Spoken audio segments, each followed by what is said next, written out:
কোনো মানুষ না জানলেও একজন জানেন, তার নাম কি? সকলে জোরে একটু বলেন। তার নাম হলো আল্লাহ।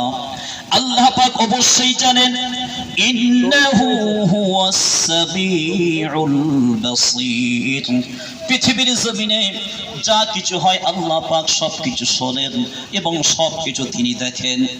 সাহাবা মনে ভাবছি, আমি এই যে অজান্তে গুনাহের কাজ করলাম, আল্লাহ পাক রব্বুল আলামিন যদি আমার এই গুনাহের কাজ যদি নবীজির উপরে ওহীর মাধ্যমে যদি জানিয়ে দেন, আর নবীজি যদি এই কাজকে যদি সাহাবাদের মধ্যে বর্ণনা করে দেয় যে সাহাবা এইরকম একটি কাজ করেছে, তাহলে আমি সাহাবা, আমি সমাজে কেমন ভাবে এমন মুখ দেখাবো, আমি সবার কাছে কেমন ভাবে আমি চলাফেরা করতে পারবো।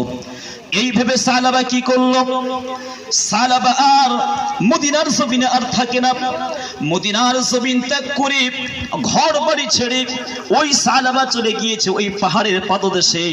পাহাড়ে গিয়ে একটি বড় একটি গুহা, ওই গুহার মধ্যে জীবন যাপন শুরু করেছে।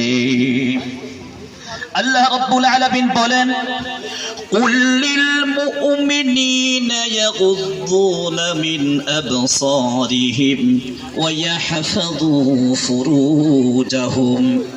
রব্বুল আলামিন বলেন, হে পৃথিবীর পুরুষেরা, তোমরা শোনো, রাস্তা দিয়ে যখন তোমরা চলাফেরা করবে তখন তোমরা নিজেদের চোখের দৃষ্টিকে তোমরা নিচের দিকে রাখবে। কারণ হলো, রাস্তা দিয়ে যাওয়ার সময় যদি তোমরা এদিক ওদিক দেখতে দেখতে যদি তোমরা যাওয়া আসা করো, আর ওই তোমাদের নজর যদি কোনো বেগানা নারীর উপরে পড়ে যায়, আর ওই নারী যদি তোমার অন্তরে যদি জায়গা করে নেয়, তাহলে তোমার পরিবার শেষ হয়ে যাবে, তোমার পরিবার আর জোড়া লাগবে না।